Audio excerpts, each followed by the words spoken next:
بسم اللہ الرحمن الرحیم 15 رمضان المبارک، جو کہ ولادت با سعادت امام حسن علیہ السلام سے منسوب ہے، اور امام حسن علیہ السلام وہ ہستی ہیں کہ جب رسول خدا صلی اللہ علیہ وآلہ وسلم کو اولاد نرینہ کے انتقال کی وجہ سے دشمن نسل بریدہ کا طعنہ دے رہا تھا، تو اس وقت اللہ تعالیٰ نے رسول خدا کو عطائے کوثر کی بشارت دی، اور امام حسن علیہ السلام اس کی پہلی عملی تعبیر بن کے دنیا میں آئے۔ اس لیے امام حسن اور امام حسین علیہ السلام ان کو فرزندان رسول کہا جاتا ہے۔ رسول خدا ان کو اپنا فرزند کہا کرتے تھے، اور خدا نے ولایت کے دوسرے تاجدار، دوسرے امام کی ولادت کے لیے غور کیجیے گا، جس تاریخ کا انتخاب کیا ہے وہ ایام 20 میں سے وہ تاریخ ہے کہ جس میں چاند اپنے پورے عروج پہ ہوتا ہے اور دنیا پہ اپنی روشنی نچھاور کر رہا ہوتا ہے۔ ایام 20 یعنی روشن ترین دن 13، 14 اور 15 کسی بھی مہینے کے اسلامی کیلنڈر کے مطابق یہ ایام 20 کہلاتے ہیں۔ 20 کا مطلب روشن، اور 15 تاریخ وہ ہوتی ہے کہ چاند مکمل ہوتا ہے اور دنیا پہ اپنی روشنی نچھاور کر رہا ہوتا ہے۔ تو اس تاریخ کو جناب سیدہ کے گھر میں ایسا چاند اترا جو کہ اپنے نانا کی صفات کا وارث، اپنے نانا کے حلم اور سخاوت کا وارث بن کے آیا۔ تو امام حسن علیہ السلام کی محبت مزید دلوں میں اور معرفت بڑھانے کے لیے میں ایک بہت خوبصورت سخاوت کا ایسا واقعہ آپ کے سامنے پیش کر رہی ہوں کہ جس میں خلیفہ ثالث جو ہے مسلمانوں کے حضرت عثمان، انہوں نے بھی مولا حسن علیہ السلام کی بہت اچھے انداز سے تعریف کی اور ان کی فضیلت کو مانا۔ واقعہ اس طرح سے ہے کہ دمت الثاقبہ میں خصال صدوق میں ہے کہ امام صادق علیہ السلام سے مروی ہے، ایک مرتبہ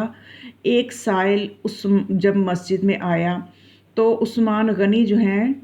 وہ مسجد میں بیٹھے ہوئے تھے، تو اس سے سوال کیا کہ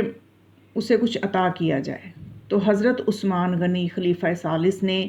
اسے 5 درہم دیے۔ سائل نے کہا کہ آپ کی سخاوت تو بے انتہا ہے، کسی اور صحیح کا بھی پتہ بتائیں۔ تو حضرت عثمان نے کہا، وہ دیکھو سامنے 3 جوان اکٹھے بیٹھے کسی مسئلے پہ بات کر رہے ہیں، ان کے پاس جاؤ، ممکن ہے تجھے کچھ ملے۔ تو اس نے جا کے وہاں پہ جوانوں کو سلام کیا۔ ان میں سے جو امام حسن علیہ السلام ہیں، انہوں نے سب سے پہلے اس سے کہا کہ کسی سے بھی سوال کرنے کے لیے، کچھ مانگنے کے لیے شرعاً 3 صورتیں بنتی ہیں، ان میں سے اگر کوئی صورت تیرے میں ہے تو پھر تیرا مانگنا جائز ہے۔ تو اس نے کہا وہ کون سی صورتیں ہیں؟ تو پھر امام نے وضاحت فرمائی کہ یا تو کسی کا قتل کیا ہو اور دیت کی ہمت نہ رکھتا ہو، وسائل نہ ہو کہ دیت دے سکے، یا اتنی غربت ہو کہ کوئی پہلو نظر نہ آتا ہو تو پھر سوال کرے، اور یا یہ کہ قرضہ اتنا ہو کہ وہ ادا نہ کر سکے تو تب بھی وہ سوال کر سکتا ہے۔ تو پھر اس نے عرض کیا کہ ان 3 میں سے ایک سبب تو ہے میرے پاس جس کی وجہ سے میں آپ کے پاس آیا ہوں۔ تو امام علیہ السلام نے اس سے 50 دینار دیے، پھر امام حسین علیہ السلام نے 49 دینار دیے، جناب عبداللہ نے 48 دینار دیے۔ اب یہ عطا کا طریقہ ہی دیکھ لیجیے کہ کیسا ادب اس میں موجود ہے کہ امام حسین اپنے بھائی سے آگے نہیں بڑھ رہے۔ انہوں نے 50 دیے تو امام حسین علیہ السلام نے 49 دیے، کہ میں بتانا یہ چاہتے ہیں کہ میرا بھائی حسن میرا بھی امام ہے اور زمانے کے امام سے آگے مقدم نہیں ہوا جاتا۔ اس احترام کو آپ دیکھیے۔ اور پھر اس کے بعد جب وہ سائل واپس پلٹا تو عثمان غنی نے پوچھا کہ بتاؤ کیا ملا؟ اس نے کہا آپ کو تو معلوم ہے کہ جو سلوک انہوں نے کیا، انہوں نے سب سے پہلے مجھے